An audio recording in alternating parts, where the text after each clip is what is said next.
na sala de emergência, seguem o protocolo à risca. E aí chega um paciente com IC descompensado por sepse pulmonar e ganha esse modelo de furosemida em dose alta, um doente inflamado, séptico. E, obviamente, que o doente acaba agravando e evoluindo com um desfecho desfavorável. Então, eu queria que você comentasse um pouquinho sobre esse aspecto de qual é o modelo de paciente e que isso não fique uma coisa engessada para IC de todas as etiologias de descompensação. Bom, bom dia, Morilli. Obrigado pela pergunta. Eu acho que essa é uma excelente pergunta porque contextualiza uma das principais causas de descompensação da insuficiência cardíaca, né? E sempre é um desafio porque Early Go fala em colocar volume e administrar antibiótico, né? No caso, essas considerações que eu fiz na minha apresentação foi início precoce, Morilli. Não era início agressivo, de dose alta, né? Que é o que a gente preconiza na maioria das vezes também, de se fazer uma descongestão mais rápida.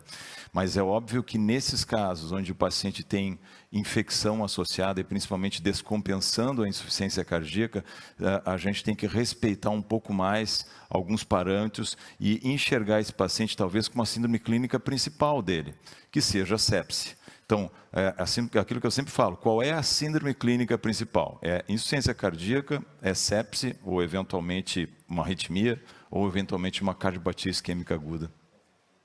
Perfeito, Dani.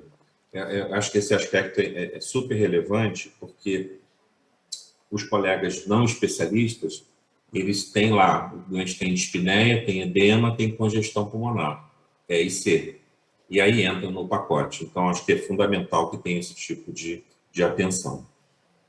Para você, Lívia, a questão do vasodilatador, que eu também sou um super fã, né? Eu queria que você falasse um pouquinho sobre o uso de Swan-Ganz no manuseio desses pacientes com IC avançada, se você tem usado, se isso ajuda, porque a gente passou um período onde o Swan-Ganz foi execrado e a gente sabe que muitos dos resultados negativos do Swan-Ganz estão relacionados à má utilização do método, né? Você coloca o Swan-Ganz de manhã e só vai fazer uma nova avaliação no dia seguinte. Então, não adiantou nada passar esse catéter, né? E tem saído muitas publicações, não só na cardiologia como em terapia intensiva, tentando reativar o uso da monitorização e citando que os médicos já não sabem mais usar esse tipo de dispositivo. Então, eu sei que você tem muita experiência, queria que você comentasse isso. Obrigado, Lívia.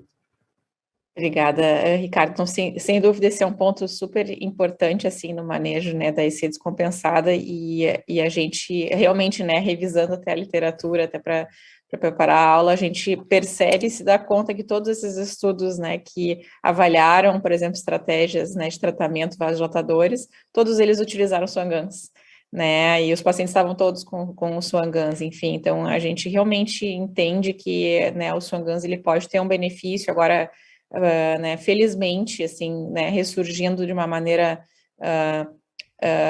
mais, eu diria, harmoniosa, assim, dentro da comunidade médica, no manejo do choque cardiogênico, né, e eu acho que isso pode se estender um pouco, assim, para IC descompensado em pacientes mais graves, né, tem alguns trabalhos realmente já mostrando benefício, trabalhos retrospectivos, mas sugerindo que tenha benefício de utilizar naqueles pacientes com IC aguda ou IC descompensada que se apresentem com hipotensão, por exemplo, né, que são realmente, às vezes, os mais difíceis.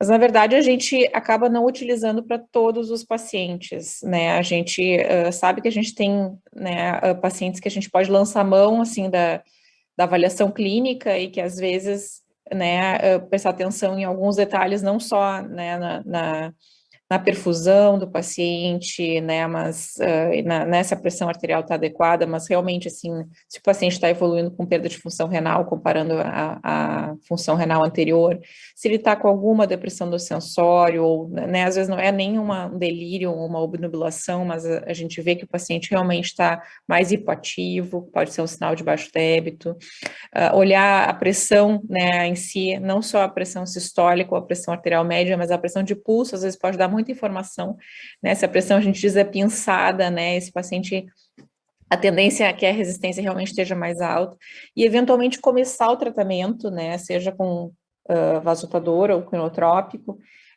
e ficar com o Swan-Ganz assim em segundo plano, se o paciente não responder adequadamente. Então, a gente começar e ficar na manga com o Swan-Ganz, e aí sim não ficar esperando muito tempo, né? Se o paciente não está evoluindo bem, se a gente não está tolerando o nitroprusiato, né?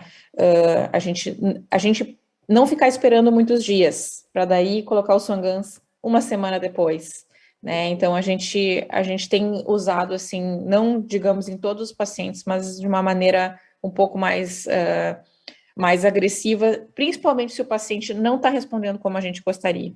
Perfeito. E certamente ajuda, mas para ajudar, a gente tem que medir várias vezes ao dia, né? De certa forma, avaliar a resposta da intervenção que a gente fez, né? Então, acrescentar, modificar medicamentos e avaliar a resposta do que a gente fez e realmente se familiarizar, assim, com o uso, né? Porque se a gente realmente só coloca de vez em quando, a gente acaba não sabendo o que fazer com as medidas que a gente obtém.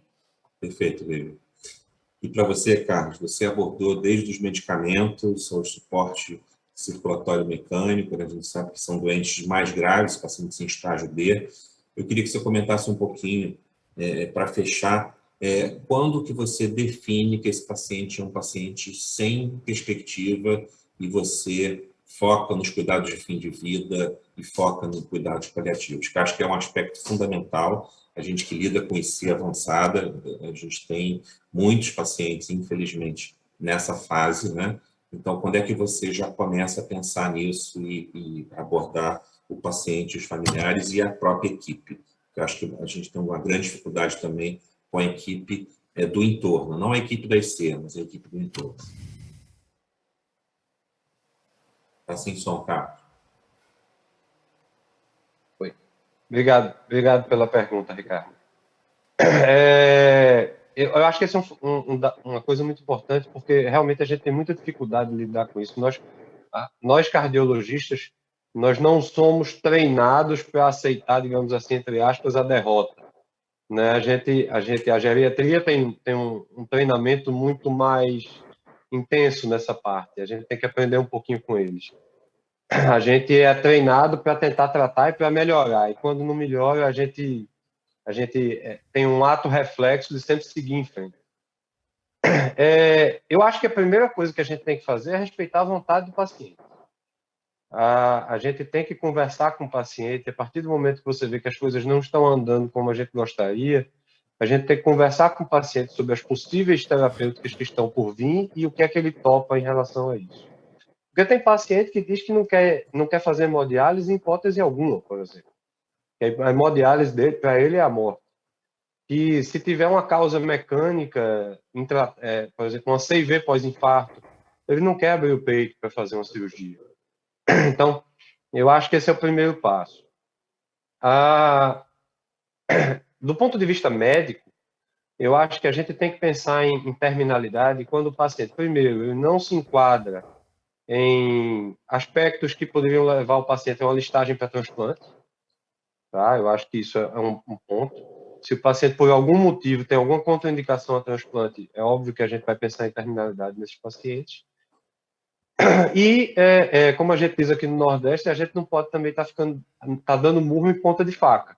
Se a gente der murro em ponta de faca o tempo todo, a gente só vai se machucar. Então, quando você não tem outras estratégias que você pode lançar a mão de maneira relativamente fácil ou disponível, eu acho que a gente também tem que pensar em cuidados paliativos. Mas lembrando que o primeiro passo é sempre conversar com o paciente. Perfeito, Carlos. Muito obrigado pelas respostas. Acho que foi bastante abrangente. Eu devolvo a palavra para a Joana para finalizar a mesa, ou se mais algum colega quiser fazer algum comentário.